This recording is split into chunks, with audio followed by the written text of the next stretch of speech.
Hola oyentes y lectores, bienvenidos al capítulo 18 de Medianoche en Maine, el podcast de Martes Ataca que dedicamos a las obras de Stephen King. Mi nombre es Lucía y me acompaña Andrés. Hola Lucía, hola a todos los oyentes, lectores que están del otro lado, como siempre, esperando que salga un episodio que ya nos anduvieron reclamando. Uh-huh. Estuvimos un poco complicados de tiempo, pero vamos a prometer 2 episodios, contando este, de acá a un tiempo bastante breve. Así es.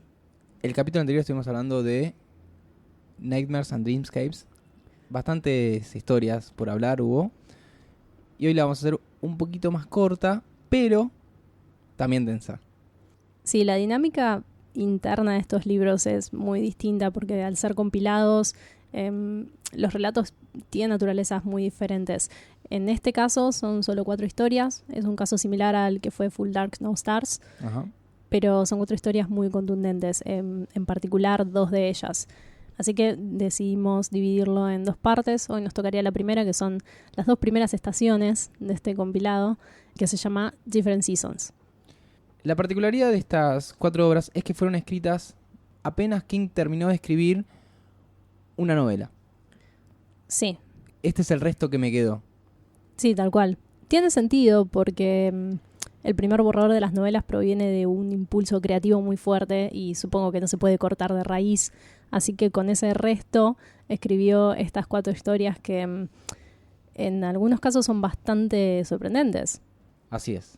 Y además, como mencionábamos antes, tienen esta organización que está basada en las 4 estaciones. A cada una le corresponde una estación y tiene mucho que ver con el tono de cada historia.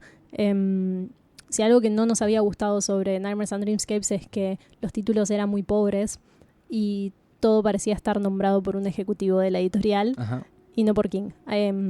Los títulos tenían muy poca intencionalidad narrativa. En cambio, acá se da el caso totalmente opuesto. Los títulos que giran en torno a este concepto de las 4 estaciones están tan bien puestos, las palabras están tan bien elegidas que vamos a abordar uno por uno. Y cada historia tiene título y subtítulo. Sí, y no quiere decir que cada historia dure una estación. Duran muchísimo más. No, tiene que ver con el color de las historias, Claro. más que con una duración calendario.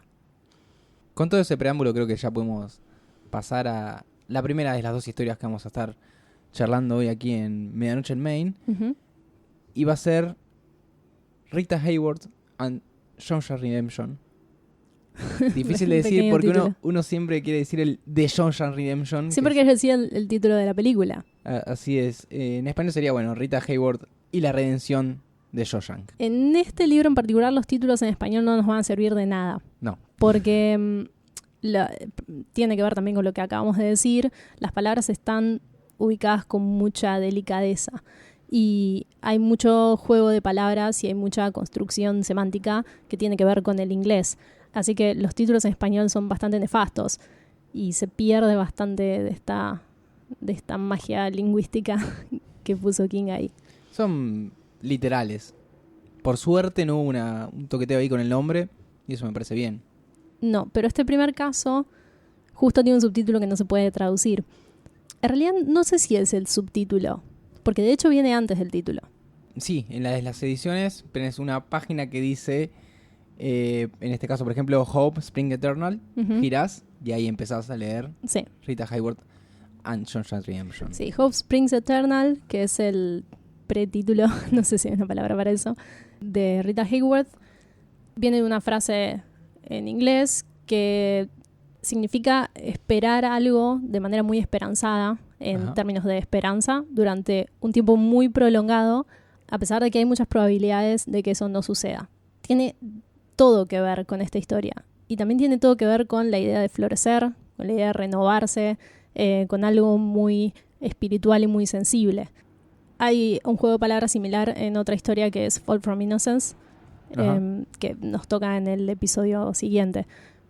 Y en cuanto al título, que es Rita Hayworth and Shawshank Redemption, hay una contraposición que se está dando entre la imagen de Rita Hayworth, que para los que no saben es una actriz, era una actriz, y la idea de la prisión, que es Shawshank, el lugar donde están los personajes de esa historia, que tiene que ver con un choque simbólico entre algo que podría representar lo que es la libertad, la expresión, el arte, el amor, la sexualidad, todo eso que engloba a Rita Hayworth como personaje y que está directamente asociado con la idea de libertad, y la prisión de Shawshank, que es este bloque que reprime todo eso. que reprime todo eso. Sí. Exacto.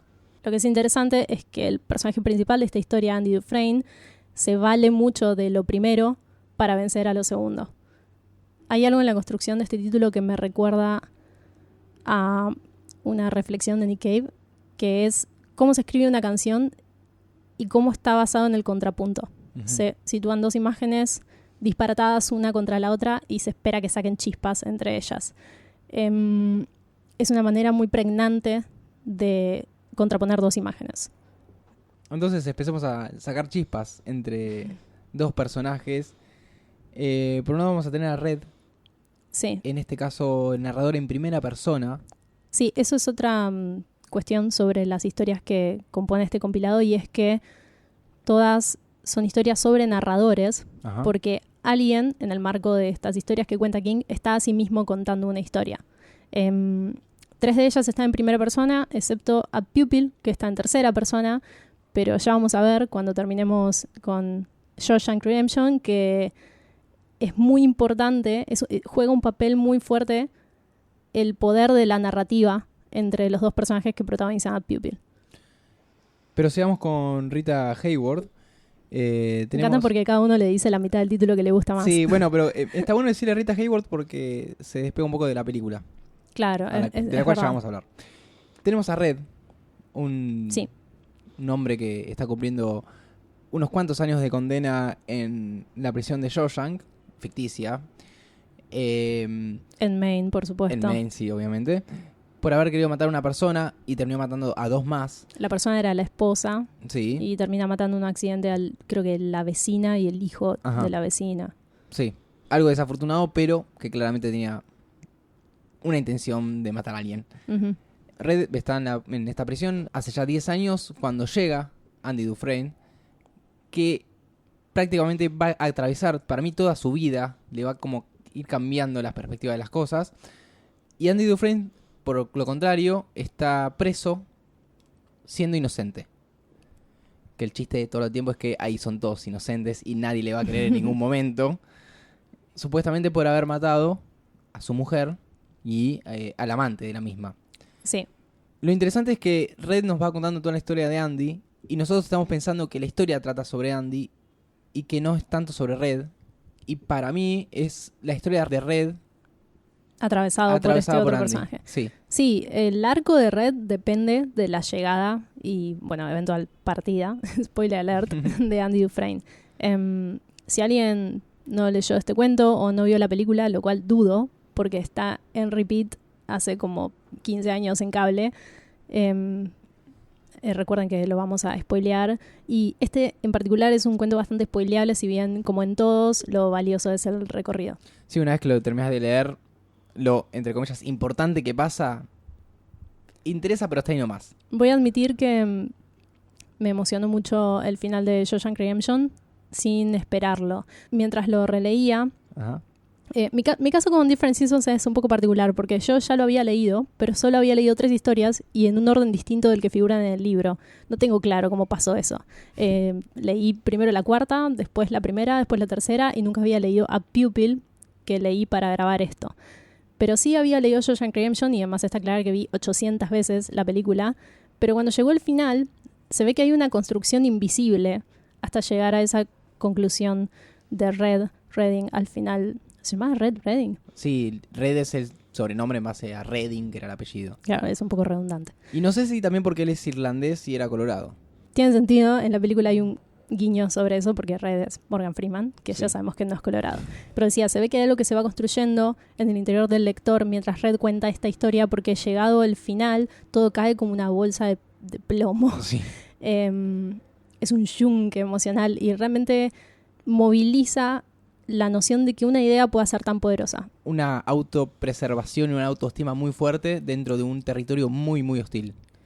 Sí, creo que lo sensible va por ahí. Lo sensible de Shawshank Redemption tiene mucho que ver con lo que yo a veces pienso sobre el arte, que es esa parte de uno que nadie puede destruir.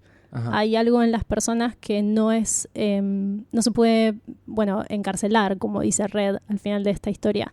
Y este es el caso de un personaje que lo descubre gracias a otro. Y ese otro es Andy Dufresne, que llega para realmente cambiar su perspectiva sobre las cosas y sobre sí mismo. Por si no se entendió, esta idea refiere un poco a la de Sacheri en La pregunta de sus ojos. Este cuento hizo muy popular a través de una película también, casualmente, que habla un poco de la pasión y eso que el hombre nunca puede perder la familia, los hijos, los amigos, el trabajo, todo, pero la pasión no se pierde. Es esa pequeña, esa cosita que uno Es se algo agarra. que tiene mucho que ver con la humanidad, con lo que hace a un ser humano, en cierto modo, indestructible. Sí, Se puede pensar a partir de muchas aristas de las personas. El punto de vista de esta historia es que esa arista es la esperanza. Esa es la idea que le inculca Andy Dufresne a Red Redding.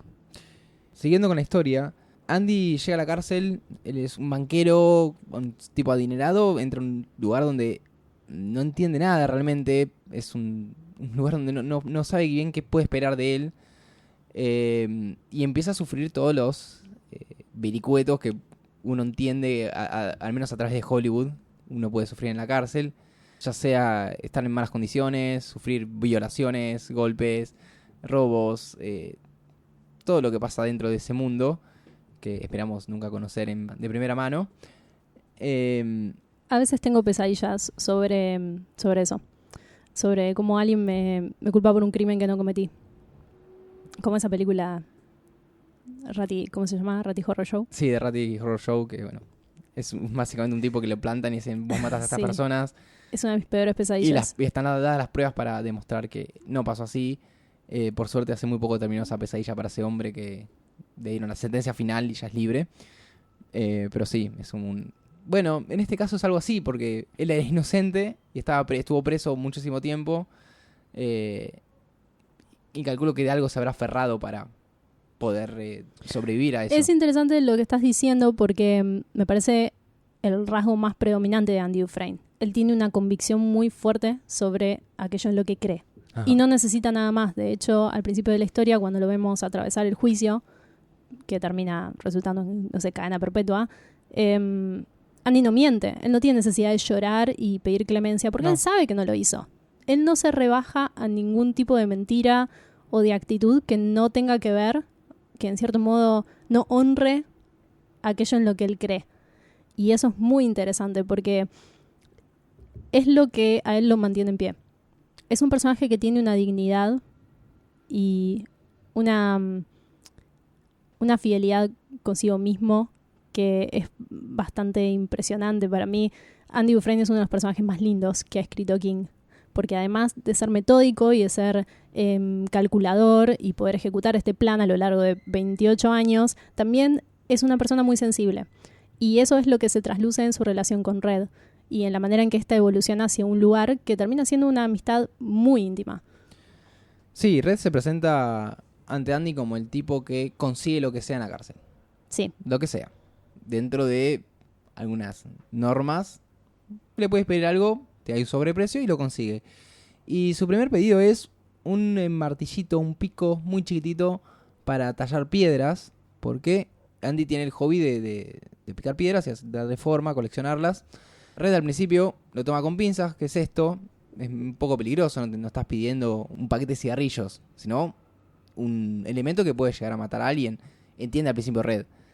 Pero bueno, acepta, se lo lleva, se lo paga y ahí queda. Andy empieza a tallar estas piedritas, que es muy interesante porque yo veo en estas piedras que él talla el vínculo, el lazo con el exterior. Sí, tal cual. Él se agarra de esas piedritas, de darle forma, de tallarlas, de hacer un ajedrez. Sí, mantener algo constante con respecto a lo que era su vida pasada, porque él sigue siendo la misma persona. Él no se resigna a convertirse en el preso, que es esta otra cara bastante más inhumana de las personas, que es en la que está cayendo Red, como caen la mayoría de los que tienen cadena perpetua en Shawshank. Sí, básicamente perder la identidad y la dignidad y que entender que no sos digno para estar en una sociedad normal, entonces tenés que quedarte adentro y adaptarse a esas reglas y ser una persona ahí adentro. Sí, eso pone en contexto toda la relación que tienen Andy y Red, porque en ese ese aplastamiento de espíritu que no tiene tanto que ver con la cantidad de años que están encerrados, sino cómo eso los condiciona también para el momento en que salgan. Claro. Es lo que predispone esta relación. Estar tantos años en un lugar así te moldea para sobrevivir y vivir en un lugar así. Y una vez que estás afuera y después de tanto tiempo, ya sos alguien bastante inútil. Sí, viendo el carácter de Andy Dufresne en la cárcel y la manera en que está viviendo Red Redding hace bastante tiempo, podemos deducir que ese es el camino hacia el cual se está dirigiendo. Que una vez que salga de la prisión no va a poder readaptarse a la sociedad. Ajá. Y con esto quiero decir que se va a suicidar igual que un montón de otros presos. Hay un ejemplo que es el de Brooks, que es el Sí. de... Era el bibliotecario de John Redemption, que estaba ahí muchísimos años, más de 50 años. Alguien que entra joven y sale viejo. Pensar que 50 años entras a los 30 y salís a los 80, o a los 20 salís a los 70. Perdiste realmente toda tu vida. ¿Qué te queda después? No, y aparte salís y el mundo es otro. También los avances que hay en 50 años es inadaptable. La verdad, y más en esas épocas. Bueno, pero parece ser parte del castigo. Yo creo que eso está contemplado como parte de la cadena perpetua. Es un sufrimiento que va mucho más allá del tiempo encerrado y el trato inhumano. Hay algo de lo que te despojan que no se puede recuperar. Sí, yo creo que el mayor castigo es el tiempo. El tiempo en sí. Rita Hayworth habla, es sobre el tiempo. Sí, es verdad, pero incluso el tiempo que no te quitan, de todos modos te lo quitan. Es que lo estás perdiendo igual. Porque una vez que saliste, ese tiempo ya es tuyo, pero hay algo que te quitaron antes que no te permite disponer de él. Es una trampa mortal, digamos. Sí, lo que te dan ganas es, como decías vos, o suicidarte o buscar la forma de volver a entrar. Sí. Porque sos útil en ese mundo y no en el mundo, no sé, civilizado, entre comillas. Es bastante debatible el tema de la cadena perpetua o de estas condenas tan largas, porque también, bueno, eso tiene que ver con algo que vamos a hablar más adelante.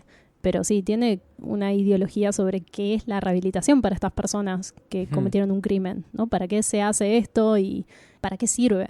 Y volviendo a las piedritas, algo que me pareció a mí interesante es cómo Andy Dufresne empieza... Uno después entiende un poco más por qué lo hace, pero cómo empieza a repartir esas piedritas y a regalarlas, porque son sus objetos preciados. Y es como un acto de compartir o repartir su esperanza. Eso es muy apropiado lo que decís, y creo que ahí está puesto el foco en la película, porque de hecho hay escenas que no están en el libro que giran totalmente en torno a este concepto, a la idea de difundir la palabra, Sí. entre comillas. En el libro me parece que es una transmisión más íntima entre Red y Andy, pero sí, el elemento de estas piedritas que tienen algo muy personal, la capacidad de creación de por sí es algo que hace a la humanidad de cada persona y tienen esta carga muy, muy positiva. La manera en que él las reparte tiene que ver con eso. Nos vamos a dar cuenta al final, en realidad, o casi al final, que son de una pared que Andy Dufresne se dedicó a destruir de a poquito, un trabajo muy, muy de hormiga. En este caso sería más como un trabajo de persona, porque lo hacía humano eso, que le lleva unos 28 años o 25 años, algo que si él se sentaba y decía, bueno, esto me va a llevar 30 años hacerlo, cualquier persona diría, ya fue, me quedo acá porque... A mí me da paja hacer una tarta, imagínate, cavar un hueco durante 26 años. Y ahí es cuando entra el otro elemento principal, que es Rita Hayworth, Sí. que es la referente, pero en realidad es un póster que él le pide a Red. Es que precisamente lo que hablábamos sobre el título es que Rita Hayworth es la encarnación de una idea. Es el momento en que Andy Dufresne se da cuenta que eso es posible. Sí. Es el límite entre la cárcel y el afuera. Estas paredes que todos ven como que encierran y que uno entiende que Andy las ven como desafío a pasar para el otro lado. Sí. Como o te adaptás o te buscas superar. Sí, es muy linda la elección del póster. Si uno lo piensa quizás en términos más de forma y lo que decís sobre delimitar ese borde y qué es lo que elige para poner esa barrera entre lo que los demás piensan y el hueco que lo está por llevar a la libertad, es muy apropiada la elección. de la imagen, y tiene que ver con lo que hablamos antes sobre el título, que representa a Rita Hayworth para Andy Dufresne, más allá de que representa ella para los guardias de la cárcel y todas las demás personas que claramente viven en un estado mental muy diferente al de Andy Dufresne. Ya deben haber deducido que Andy se escapa de la cárcel. No, igual yo calculo que a esta altura todos leyeron, o al menos vieron la película para estar escuchándonos. Pero sí, él va haciendo el pozo, en realidad el hueco en la pared, detrás de esos pósters que son cada vez más y más y más. Y que no hay muchas sospechas sobre eso. Él también es muy interesante como Andy se va acomodando y va es que usando sus herramientas. Su estrategia es mucho más amplia que cavar un agujero. Sí, obviamente. Ahí adquiere una posición en la prisión que también le permita permanecer en esa celda solo durante una cantidad de tiempo muy larga, y para eso tiene que ganarse la confianza de personas con poder. Hay un fragmento muy muy lindo, que para mí es el más representativo de toda la historia, que es cuando están trabajando en el techo, no sé, me acuerdo si era el techo de la prisión misma o de una fábrica, que bueno, Red con todos sus contactos logra que sus amigotes sean los elegidos para trabajar. Sí. Tenía ese nivel de contacto. Está en la película y es una secuencia muy linda también. Y lo que hace Andy es, cuando están poniéndole brea al techo, si mal no recuerdo, escuchar una conversación ajena, que es la de un guardia que hereda una guita y no quiere pagar todos los impuestos que eso conlleva. Y Andy se mete pero con una fuerza que no es como, bueno, yo te puedo llegar a resolver tus asuntos económicos porque nunca soy banquero. Se rebaja, ni siquiera en esa situación. ¿Confías en tu mujer? Así como... Eso es muy como de humano, de no ser otra persona, sino seguir siendo él. Eso es convicción pura. Como él sabe que sabe. Como la parte del juicio. Sí. Él no va a mentir. Y toda esa secuencia en la que hay un mano a mano y él puede inclusive perder la vida o tener lesiones muy fuertes, estar al borde de un precipicio, negociando y diciéndole al guarda, no, en realidad yo te puedo, si confías en tu mujer, le pasas la plata y nadie te va a deducir, como una maniobra económica que en parte es a lo que se dedicaba Andy Dufresne, lícita igualmente. Y cuando esto sale bien, uno espera, bueno, ¿qué pide a cambio? No sé, protección, dinero, no sé, comodidades. No, cerveza para mis amigos que están trabajando acá. Y es un gesto hermoso. Y en el momento en que están todos en el techo, y Andy no está tomando porque él tuvo un problema con el alcohol y ya no bebía. Y ahí es cuando Red cae y ve una luz interior en Andy que está todo el tiempo brillando. En la película creo que es una de las partes mejor retratadas. Sí. Es una de mis secuencias preferidas de la película porque creo que retrata muy bien esa sensibilidad. Esas dos caras de Andy Dufresne, que son esto que vos comentás sobre la manera en que se impone y cómo es avasallador. Su convicción es tan fuerte que no tiene reparos en exponerla ante otros y no importa quiénes son esos otros, si tienen poder sobre él o le pueden hacer daño o mismo le puede condenar a ir a la cárcel. Ajá. Y también esa sensibilidad y ese deseo de compartir lo que él sabe que tiene para darle a los demás. Es una secuencia muy linda en el libro y en la película.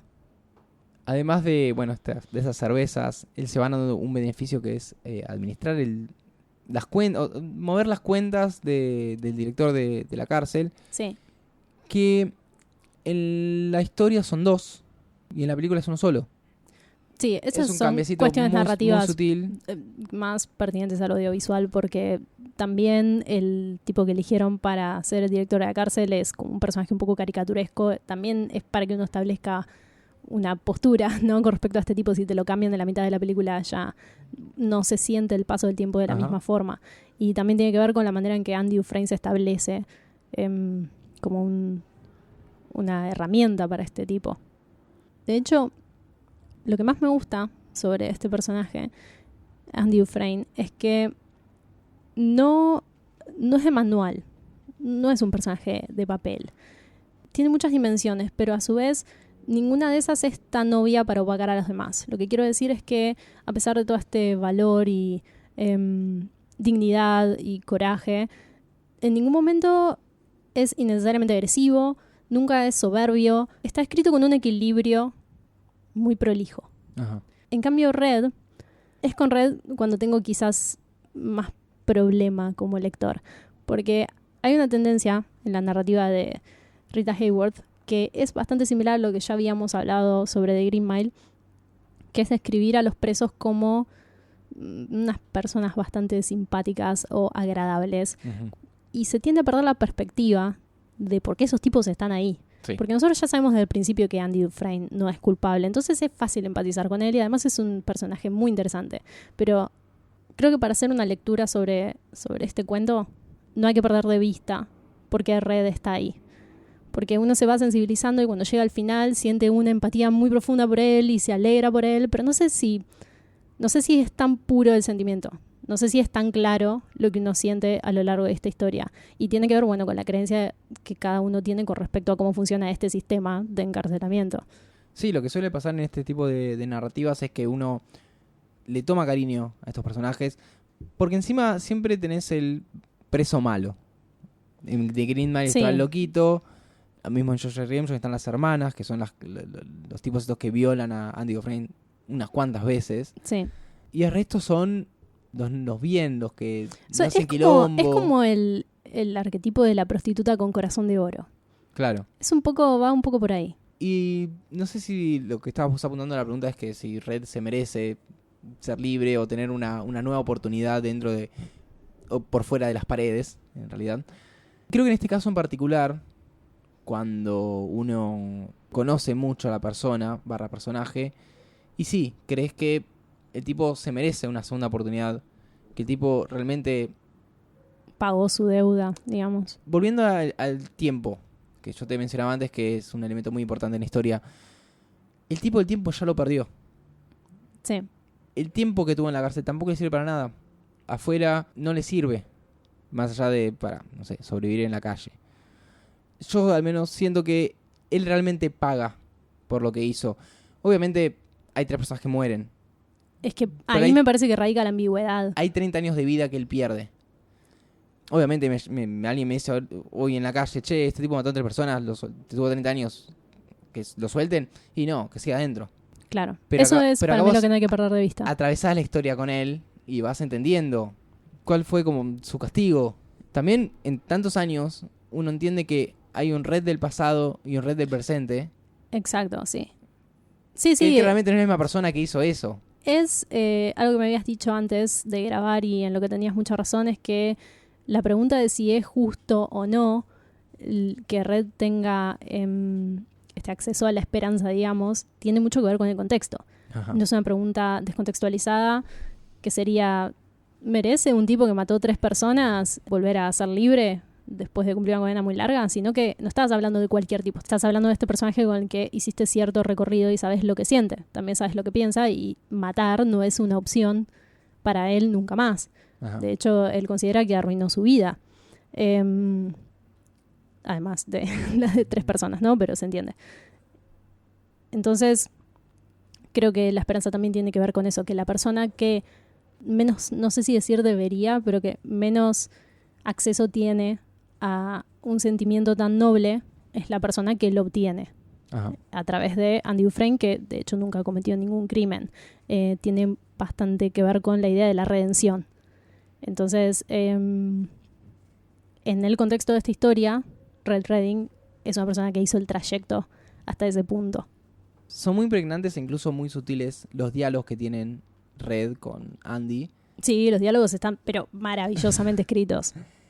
Y lo que es muy interesante es cómo Andy dice y no dice. Sí, Cómo hay metamensajes en los diálogos que él está teniendo que, bueno, Red no va agarrando en su momento, ujú.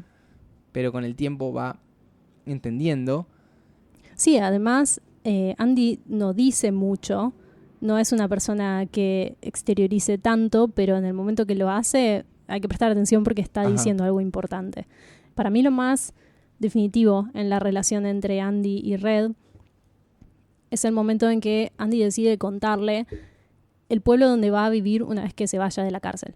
No le cuenta el plan, le dice dónde va a vivir. Sí, pero también le cuenta algo que es muy interesante, por ejemplo, dónde tiene la plata, cómo la movió, cómo el tipo que era responsable de mantener activo a una persona ficticia, Que tiene otra identidad Que tiene fuera otra de la identidad, cárcel. que esa persona ya está muerta, y Red le pregunta, pero ¿no pensás que tal vez se dieron cuenta y perdiste toda esa plata?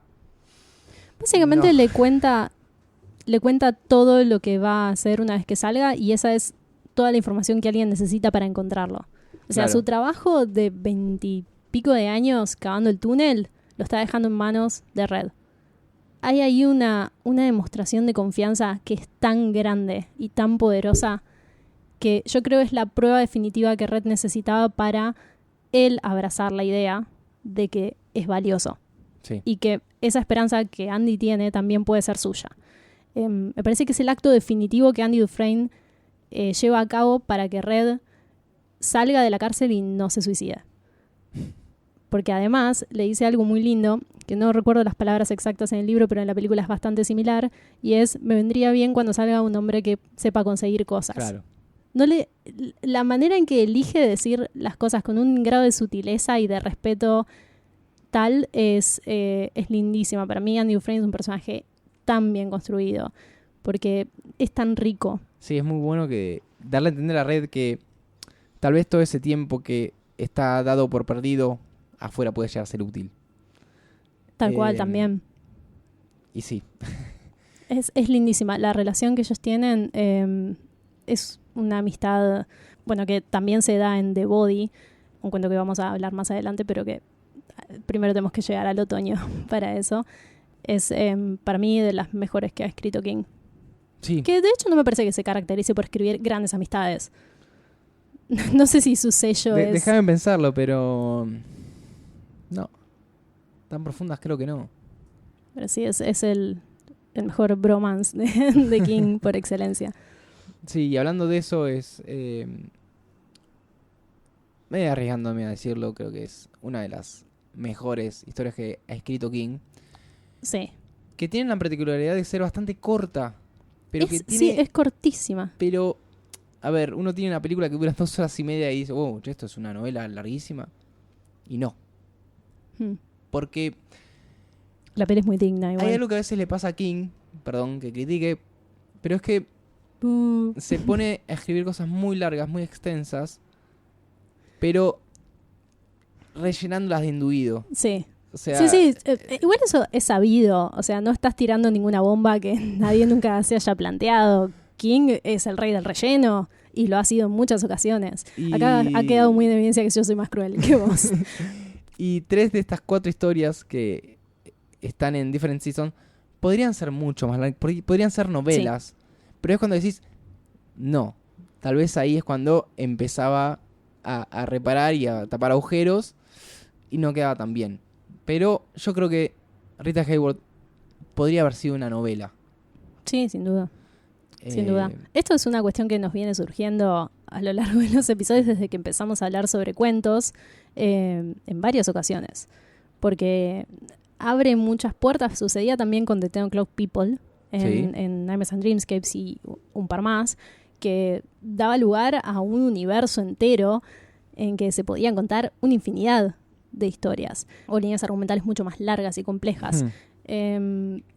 Pero la magia de los cuentos de King radica en que no existe esta necesidad, que es suficiente con eso. Y me parece que es importante que él reconozca cuando no tiene que ser ambicioso con la longitud de una historia. Así que en cierto modo es beneficioso para él que esta sea en la coda de un esfuerzo que antecede a una novela. Sí. ¿Algo más para acotar sobre...?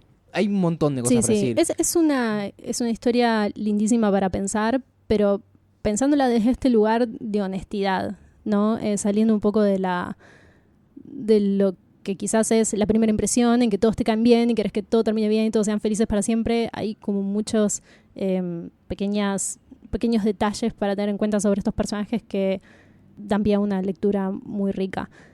Quizás lo que es importante sobre Shawshank Redemption, lo dije mal, sobre Shawshank Redemption en general, es algo que ya mencionamos y es por qué está narrado por Red. Sí.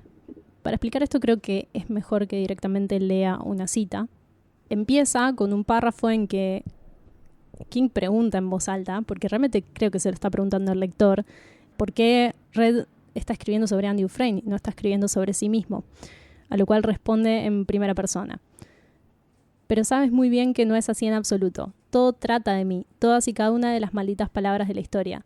Andy era la parte de mí que jamás pudieron encarcelar, una parte mía que se regocijará cuando al fin las puertas se abran ante mí y salga de la cárcel con mi traje barato y mis $20 ahorrados en el bolsillo. Es parte mía que se regocijará sin importarle lo viejo y arruinado y aterrado que esté el resto de mi persona.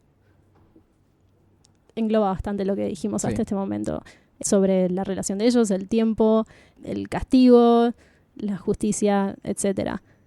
Muy bien, 10. Felicitado. Y bueno, Rita Hayworth. también se habló muchísimo de la película. Teóricamente la mejor película de la historia. Títulos que a mí no me gustan dar. ¿Qué? Pero dice quién, IMDb. Sí, no sé, bueno, pero que vota gente como yo, o sea. Está entre las mejores películas de la historia. Pero en este caso muy particular porque la escribió King. Y ya ¿El guión lo escribió King? No, el guión. No, eso no. Lo escribió ya me estaba sorprendiendo. Lo escribió Darabont. Pero que la historia es tan fuerte. Sí. Que Darabont no tuvo que rellenar baches como le ha pasado a otros directores. Uh-huh. Y sin desmerecer su trabajo como director, se mueve sola la película, la historia. Sí, igual yo creo que Darabont hizo la lectura más sensible de la situación, quizás la lectura más espiritual, más ligada a lo que vos comentabas antes sobre cómo Andy Dufresne, que es esta persona muy sabia espiritualmente, decide compartirlo con los demás. Está bastante mistificado el personaje de Andy Dufresne. Sí. No me parece mal, es la lectura que hizo de esta historia.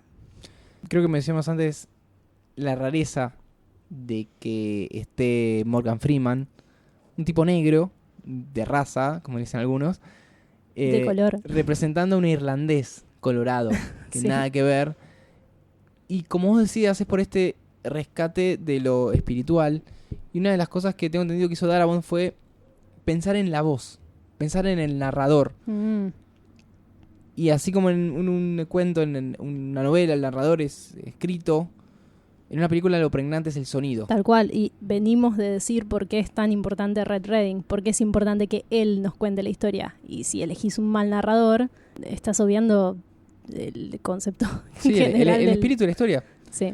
Darabont escribe, adapta, pensando en la voz de Morgan Freeman. Y mucho no podía fallar de esa forma. No, está muy respetado. Bueno, en principio están muy respetados los personajes. Ya sabemos que en los mejores casos de adaptación son esos. Sí. Precisamente por el tipo de escritor que es King.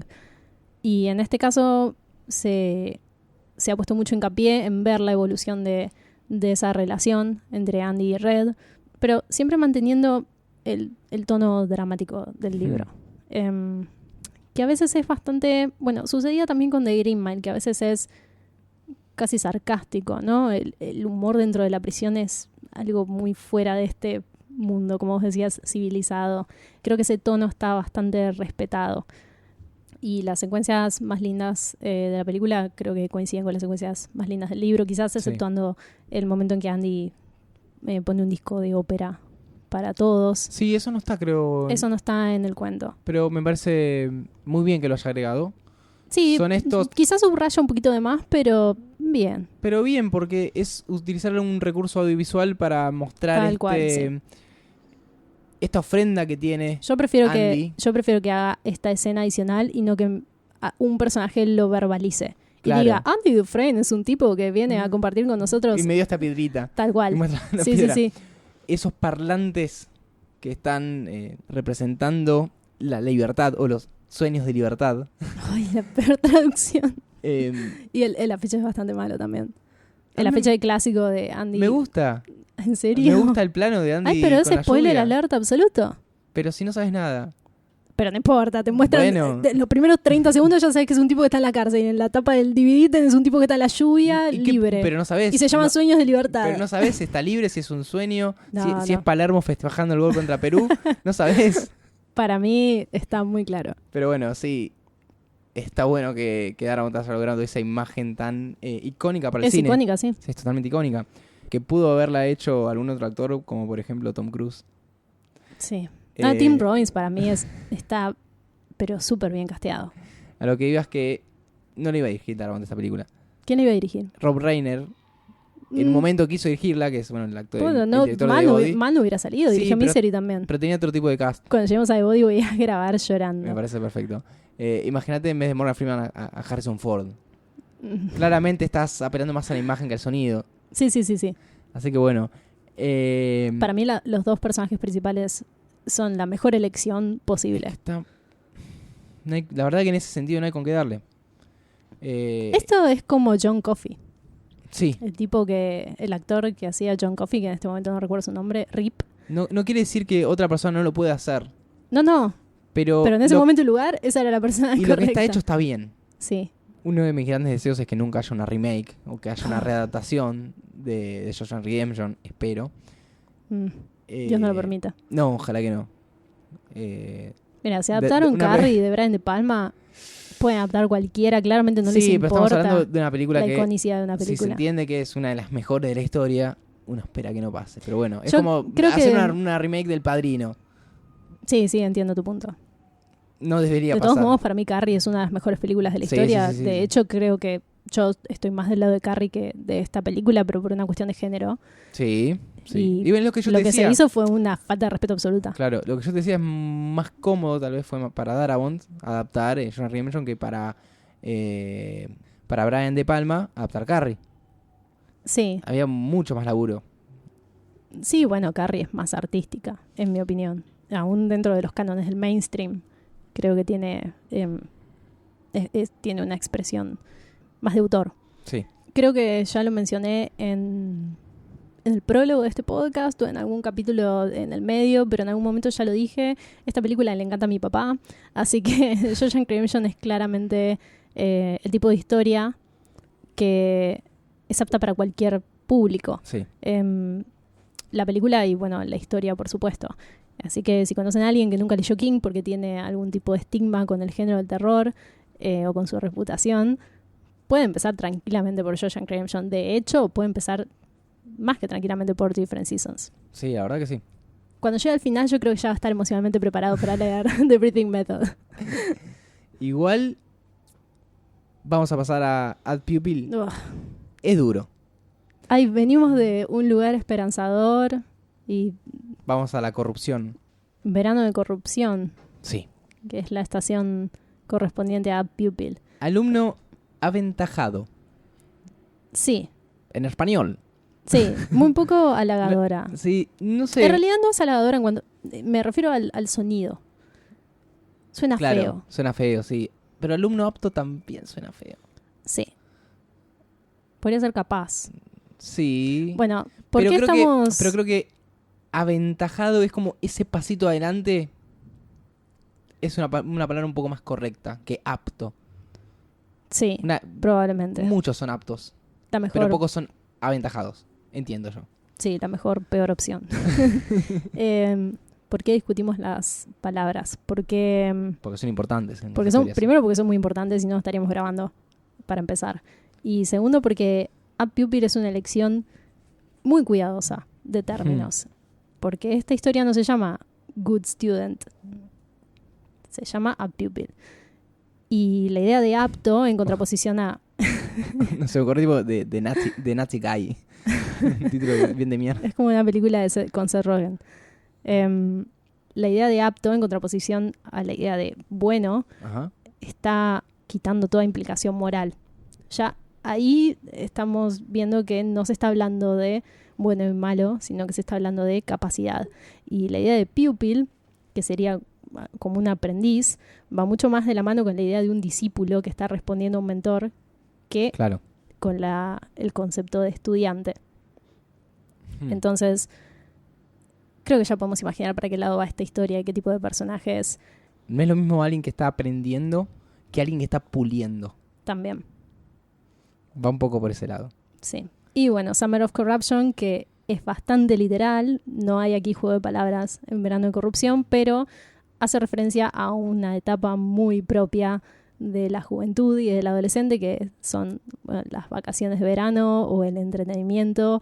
Y creo que a pesar de que la historia transcurre a lo largo de varios años, hay ahí un guiño a lo que Todd Bowden, que es el protagonista, considera entretenimiento.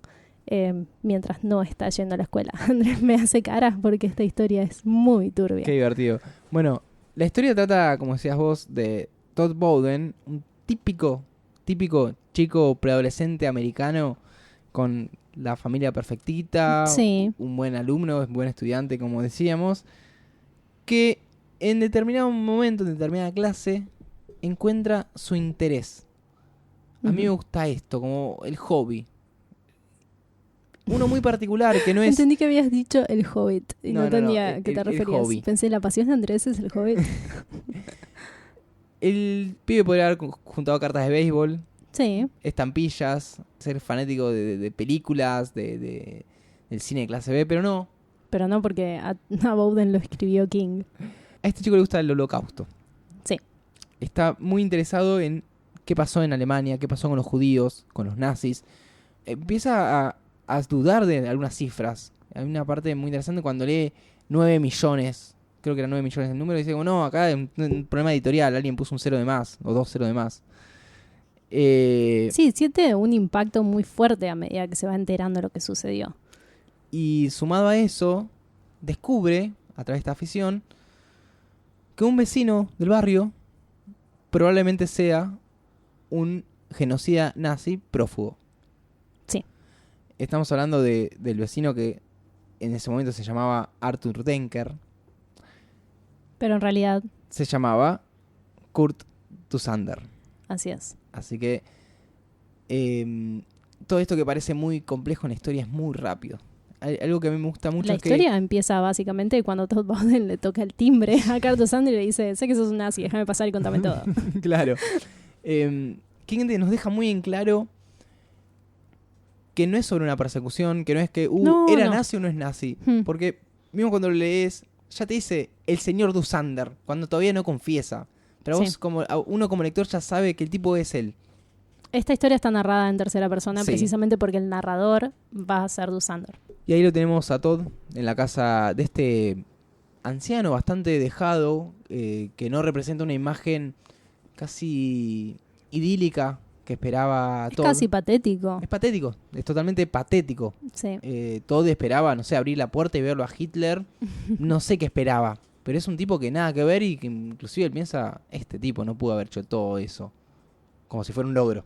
Sí. Obviamente el señor Thusander no le dice aún así, soy esto, sino que Todd tiene un poquito de extorsión para repartir, diciéndole, por ejemplo, bueno, ¿querés llamar a la policía? Llámala. ¿Querés llamar a alguien? Hacelo. Sí, Yo- se yo- regodean la Yo estoy acá situación. esperando que hables. Ya desde el primer momento en que Thusander abre la puerta, se presenta una dinámica de poder que es bastante peculiar. Y eso que en un principio es algún tipo de competencia para ver quién tiene supremacía sobre el Ujú. otro, termina siendo una relación simbiótica tan poderosa en que ambos se odian y se temen por igual Y se necesitan. y se necesitan. Sí. Creo que en esa dinámica radica lo interesante de A Pupil y también lo atrapante de esta historia. Lo que sucede Ujú. es que, bueno, Todd empieza a visitar asiduamente a Thusander para que le cuente más historias y cada vez con más detalle, porque claramente a este chico no le alcanzaban los libros, ni siquiera ni siquiera las fotos. Él quería saber más y más y más. Y la particularidad de Thusander es que él era encargado de un centro de exterminio. Sí. Hasta donde yo sé no es ficticio. No, es ficticio, sí. Hace muy poco escuché, creo que vos también, un podcast que hablaba sobre Steven Spielberg y mencionan la lista de Schindler, Ah, sí, sí. que hay ahí como una... que Una glamorización, sí, podemos decir. sí, se pone muy arriba a lo que hizo Schindler. Y cuando empecé a investigar la historia, el tipo no era tan copado, no era tan santo. Es como francotirador. Sí, tenía otros intereses. Sí. No tiene una misión a favor de los judíos, sino no le convenía. Y está bueno que King haya elegido personajes ficticios, no es que agarró el nombre de un genocida nazi, habló de Auschwitz o... No, Sí. habló de lugares más ficticios, lo mismo que pasaba con John Shank. Y es como que se despega y Sí, pega sí. la realidad a la misma vez. Sí, es una manera de poner en perspectiva el concepto. Sí, a mí también me parece bien que lo haga, porque acá está tratando de meter la mano en cuestiones que tienen más que ver con el mal, entre comillas, ¿no? Entre la perversión y la crueldad.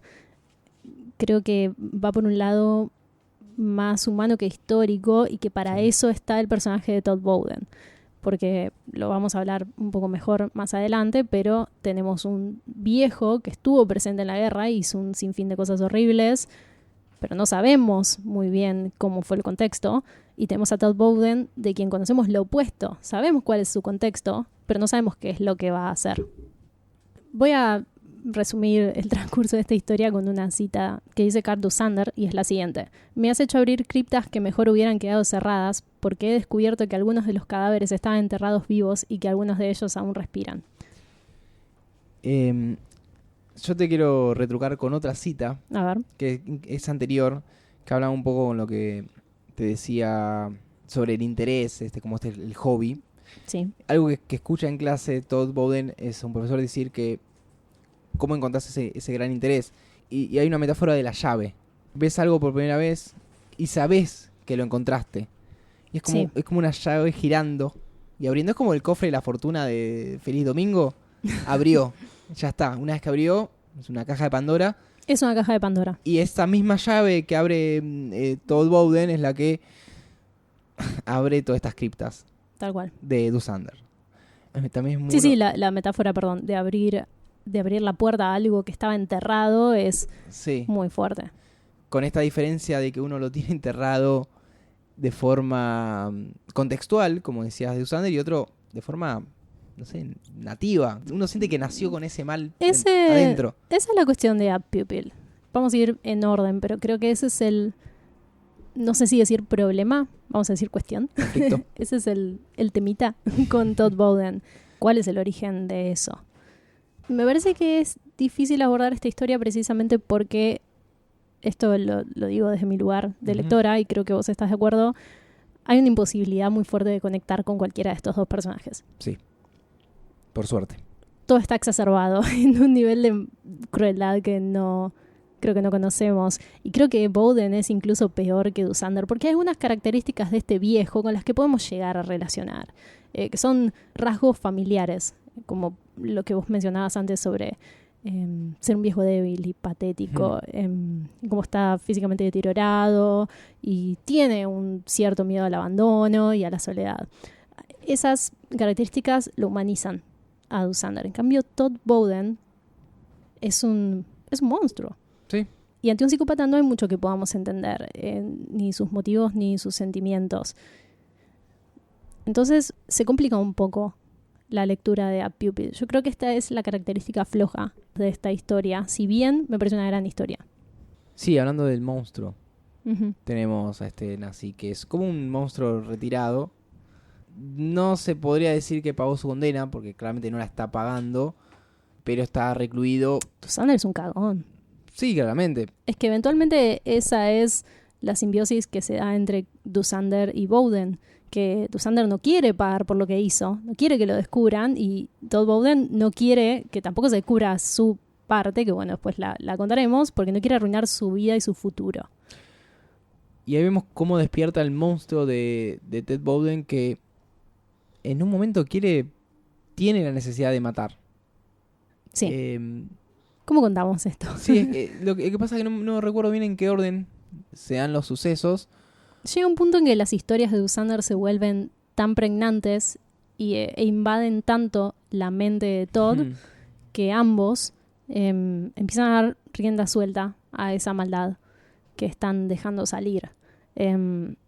Eso que inicialmente era un placer morboso termina siendo un sadismo. Sí. Y cada uno por su lado empieza a llevar a cabo ciertos actos de violencia que van creciendo hasta que asesinan una serie de personas. Cada uno Pagamundos, básicamente. mata una serie de mendigos, sí. Es curioso cómo eligen hacer lo mismo.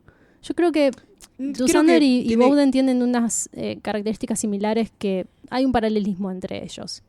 Pero a la vez están construidos de una manera muy distinta. Porque tienen esta ideología nazi muy fuerte de que hay seres que son descartables. y que no se merecen la misma oportunidad a vivir que tienen. Sí, pero el criterio resto. sobre qué es un ser descartable podría haber sido distinto. Sí, pero también son seres Acordate que son... cuando leímos Misery y qué clases de personas eran las que no merecían vivir, según Annie, y no tenía nada que ver con ser mendigo, sino quizás personas débiles, personas enfermas, Sí. niños. O tal vez personas, en este caso, que no están a la vista de la sociedad, que son Tiene que ver con que descartados. ninguno de los dos quiere pagar por lo que hace. Yo creo que matar mendigos es, de hecho, bastante cobarde. Sí.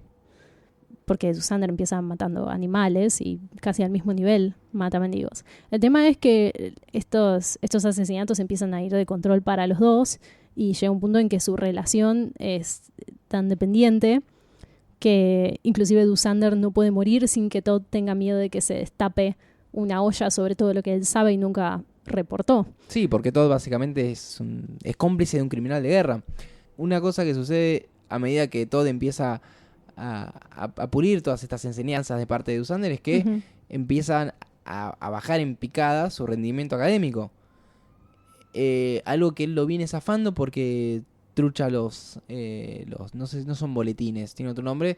Básicamente las notas. Los padres no se van enterando que su situación académica es mucho más baja. Sobre todo un pibe que viene con, ponerle todo 10 y de golpe con 4, 3. Sí, la idea de Todd Bowden en general como un chico, como lo escribe King, un chico norteamericano muy típico, es un poco vacía en esos aspectos, pero también creo que es lo que nos llega quizás a conectar un poco con algo sobre Todd Bowden que podamos entender, que es esta necesidad de fingir normalidad.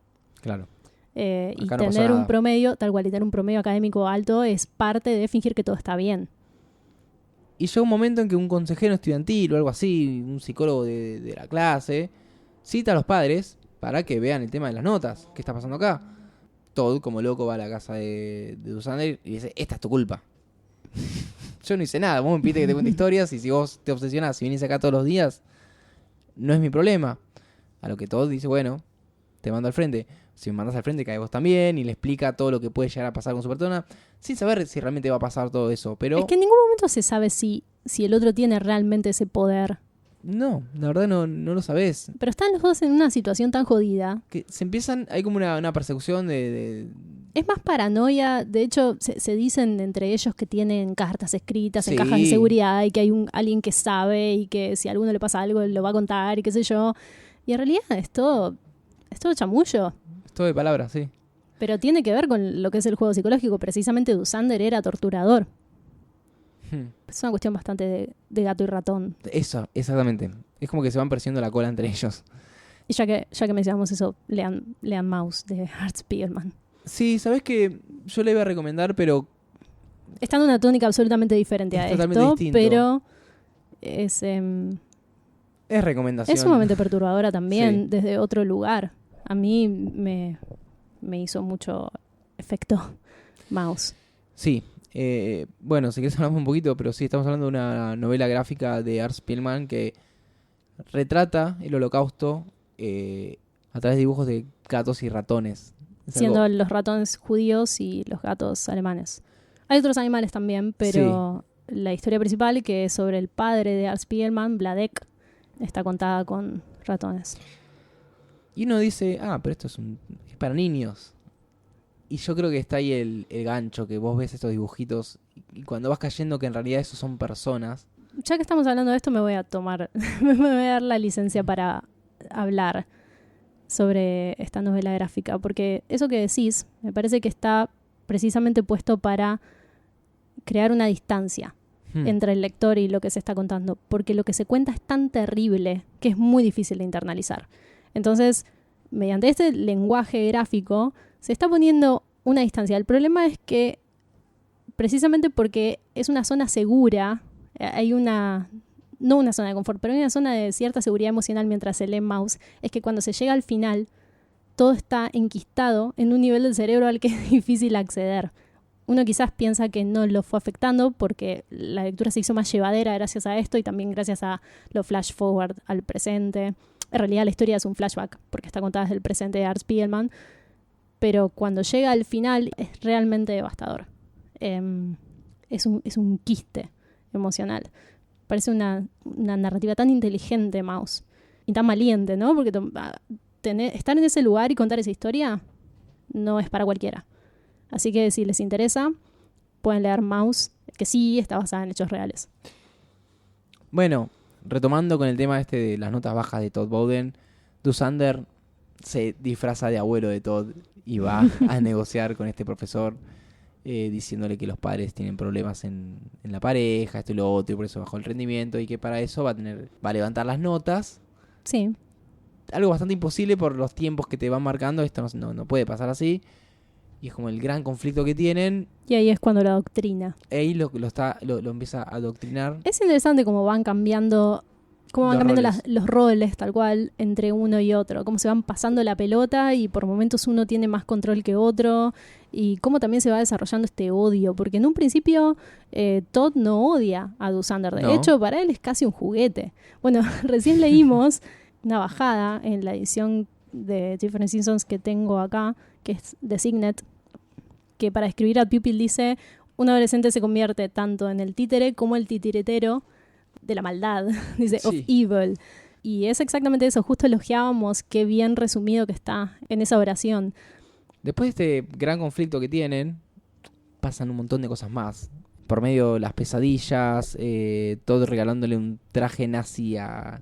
Eso en la película está muy bien. Quizás sí, lo único que está bien. Sí, quizás ya vamos a hablar ya vamos a pasar a la interpretación de Singer. Pasa un tiempo, es como que se aleja la relación, es como, bueno, logramos esto. Llegan a una suerte de impasse. Sí, hay un impasse y todo sigue estudiando, sigue adelante. Pasan unos 4 años, creo. Sí. Se ven regularmente, pero hasta ahí nomás, no esta intensidad que venía manejando. Hasta que pasa lo inevitable. Sí. Dussander tiene un paro. En una de sus tantas cacerías. En uno de sus entierros de mendigos en el sótano. Y tiene que recurrir a Todd para que lo cubra la escena del crimen y llame a la ambulancia. O sea, antes de poder ir al hospital tiene que borrar toda la evidencia de lo que acaba de hacer. Y ahí se retoma esta dinámica de dependencia y de simbiosis en un montón de aspectos. Acá, en esta situación, es cuando los dos empiezan a meter la pata. Y se les empieza a ir de control porque en el caos de la situación la coartada no es tan clara entre que Dussander va al hospital y hay un tipo ahí que cree que lo reconoce y qué sé yo, se empiezan a levantar sospechas en personas que investigan este tipo de delitos, este tipo de prófugos, ¿no? de crímenes de lesa humanidad. Y ahí es cuando realmente los dos muestran sus verdaderos colores. Dussander, por un lado, se suicida ante la posibilidad de que lo atrapen y Bowden intenta por todos los medios caretearla ante estas personas que están preparadas preparadas para atrapar a estos tipos. Básicamente, no sé, yo iba y le leía cuentos, no sé quién era. Sí, su coartada demuestra que es no voy a decir un tarado, pero no tiene el control que en su momento tenía Dussander. Creo que también eso proviene de la historia y la experiencia. Y eventualmente empieza a salir a la luz que Todd tiene algo que ver. Como vos decías, esta gente que está preparada o que persiguió a tanta gente con estas cualidades, notan que en el pibe hay algo raro. Sí. Hay una luz. No hay fachada que valga. Hay una lucecita, algo que se prende cuando hablan de este tipo. Deducen que el pibe no está limpio. Uh-huh. Lo voy a terminar de contar rápido y vamos a hablar sobre eso porque me parece que es quizás la baldosa floja de A Pupil. Ante esta situación en que está a punto de ser descubierto, Todd pira y asesina no solamente al profesor, que sabía que Dussander no era su abuelo, o sea que tenían una relación que iba más allá. En una subtrama el tipo conoce al abuelo real y deduce que acá hay algo raro. Sí. Y como pues, un gil total va y se lo cuenta a Todd Bowden. Y la historia termina con Todd tiroteando desde una colina a personas en autos en la autopista. Mató una barbaridad de personas hasta que se nos da a entender que lo redujeron matándolo. Sí. Pero básicamente se desata lo que ellos llaman un killing spree, no sé cómo es en español, que es como una suerte de matanza. Algo así como la masacre de Columbine, qué sé yo. Bueno, claramente es imposible entender a Todd Bowden como personaje, entender a qué viene todo esto. Sí, ¿cuál es ¿Cómo llega hasta motor? ahí? Sí, no hay contexto, no hay algo que lo empuje. Como decíamos, Dussander tiene todo este movimiento fascista que, Claro, un que contexto, aprueba que tal se haga cual, eso. un aval. Claro. Un aval, en ese momento de la historia fue para personas como Carlos Sander aparentemente un aval. Entonces hay muchas cosas sobre él que podemos deducir también por lo que sabemos nosotros sobre la historia.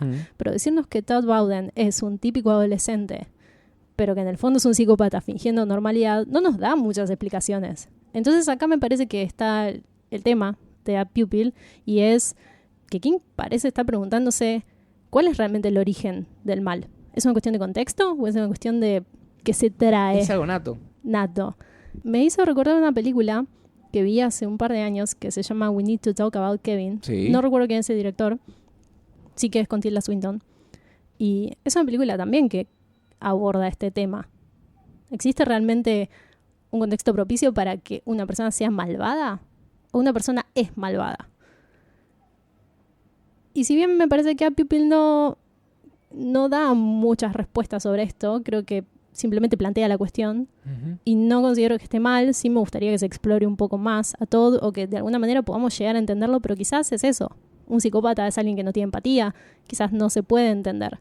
Esa peli precisamente es muy frustrante porque nunca se puede comprender. Y todo escala cada vez más en unos niveles de violencia que para mí son inconcebibles. Entonces, eso, A Pupil es una historia difícil. Sí, lo mismo le pasó a Bryan Singer, que fue quien adaptó esta historia. A mí...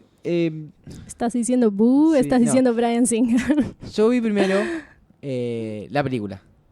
Sí, yo también, ¿Y qué? porque este es el que no había leído. Qué buena película, está bien. Sí. Más allá de todo, interesante. Qué raro que esté tan subvalorada.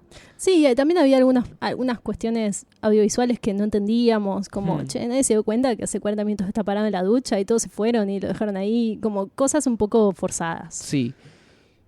Y cuando haces, yo creo que con la primera lectura de A Pupil te das cuenta cuál es la falencia de la película. Que los tipos hicieron la película del nazi. Imagínate si para adaptar Rita Hayworth, Frank Darabont hubiera considerado solamente a Andy Dufresne. Claro. Y Red, nada, ni siquiera relata. No hace nada, está ahí. De hecho, por eso me parecía importante que... importante. Me parecía Relevante. valioso que abordemos este capítulo con esa premisa. Son dos historias sobre dos relaciones muy íntimas en muchos niveles y son realmente distintas. Ahora, en el momento de adaptarlas al cine, ¿qué es lo que se está tomando como principal? Para mí, Bryan Singer...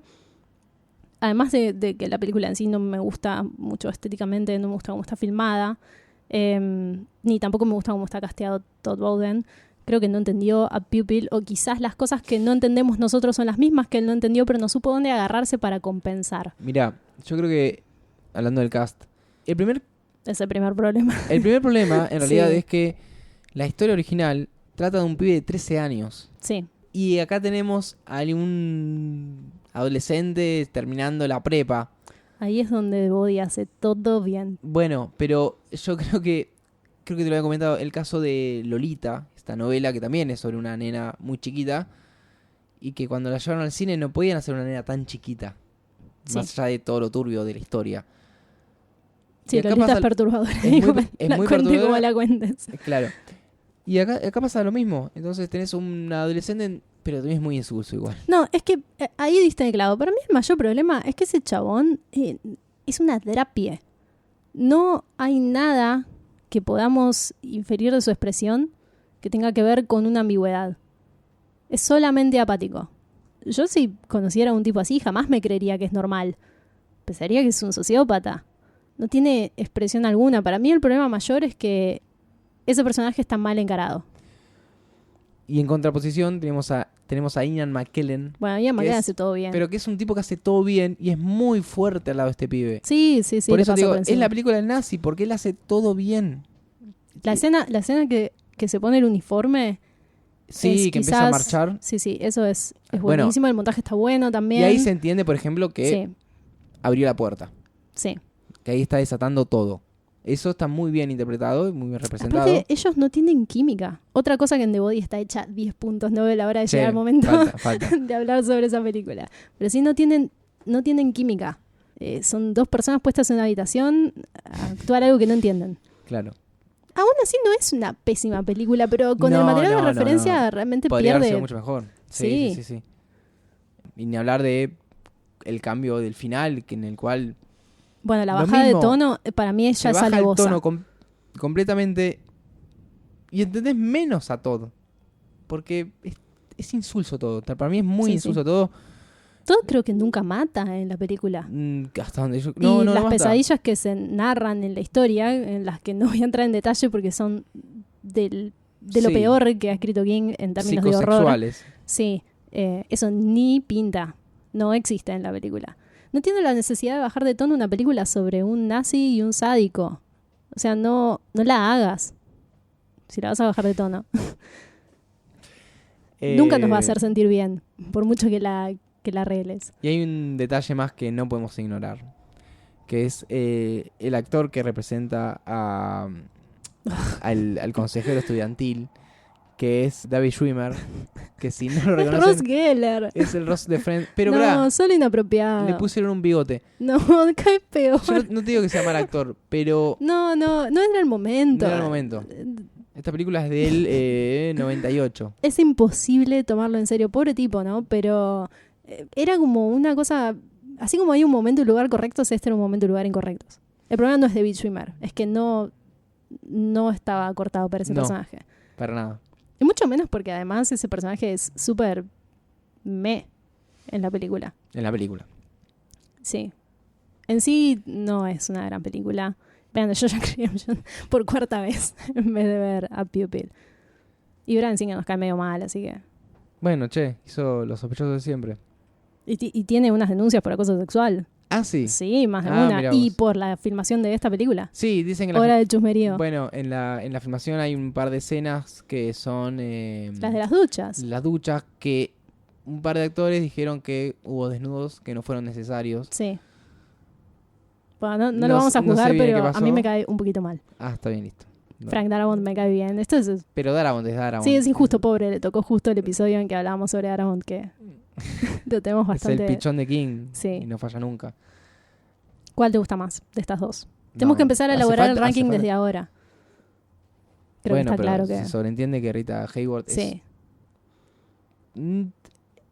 Me parece que el tema es que empieza, transcurre y termina bien. Sí. Y That Pupil tiene un par de bachecitos, Para mí a Pupil... pero es muy difícil de digerir. No sé cuál sería una expresión apropiada para decir esto, pero... O sea, una expresión apropiada no guaranga para decir esto, pero creo que apunta más alto de lo que puede disparar. Claro. Y eso es... Me da fuera del tarro, ¿qué querés decir? No, me da Ah, fuera de tarro es otra cosa. Ah, está bien. Eso escucho. Claro. Pero no, creo que es muy ambiciosa y lo que plantea es interesante, Ujú. pero no sé si cumple.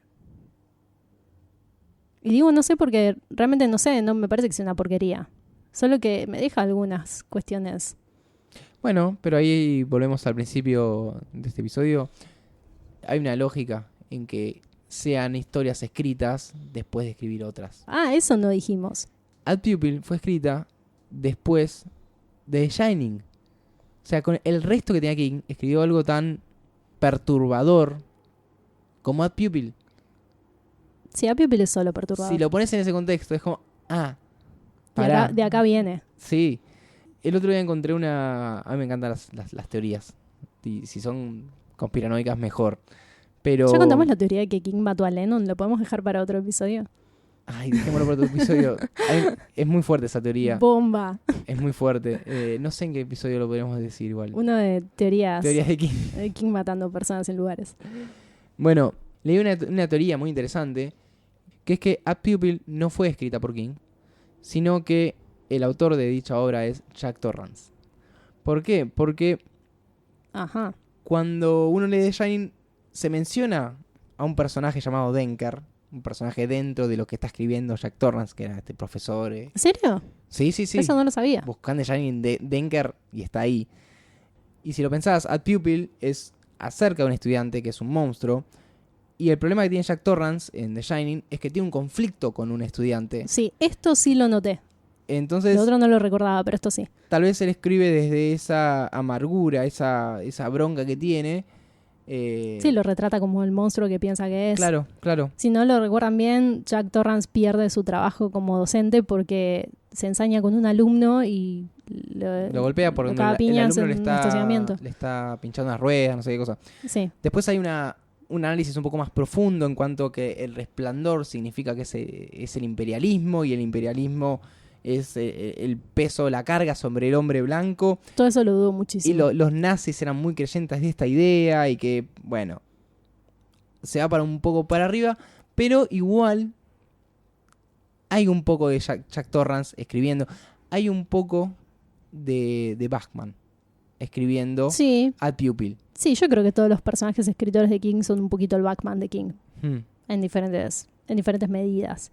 Pero la idea esta del estudiante está muy clara en The Shining y me parece que sí se trasluce en A Pupil, así que es totalmente válido. Además, conociendo a King como una persona que no creo que se haya tomado el trabajo de hacer esa cuestión de simbolismo sobre algo más económico o más social, Sí. sino algo más personal y más sobre universos compartidos, es probable, por la mención de Denker, que sean parte del mismo universo.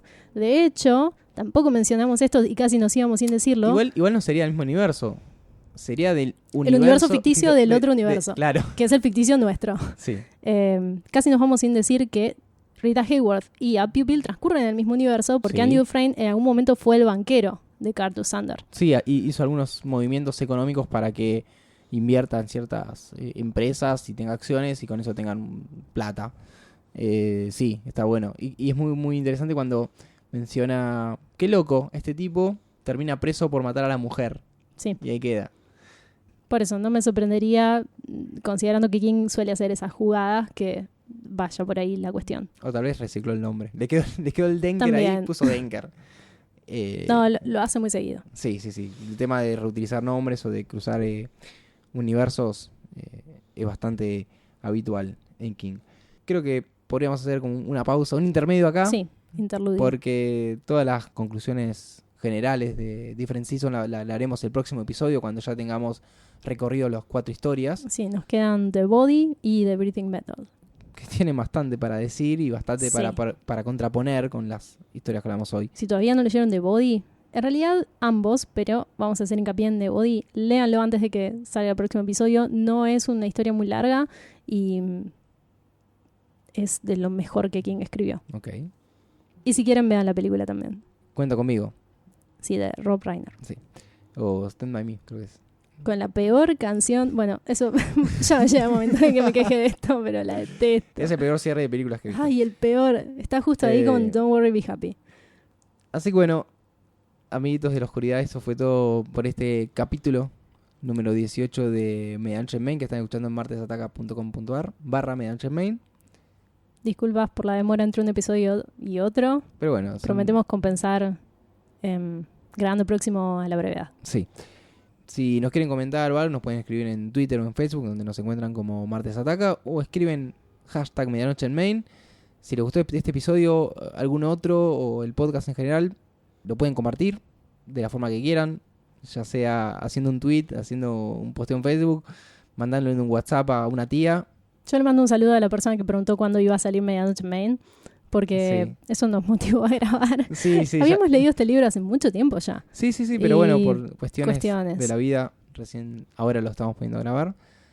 Así que bueno, eso es todo. Hasta la próxima. Mi nombre es Andrés. Mi nombre es Lucía y nos reencontramos en el próximo capítulo. Chau, chau. Adiós.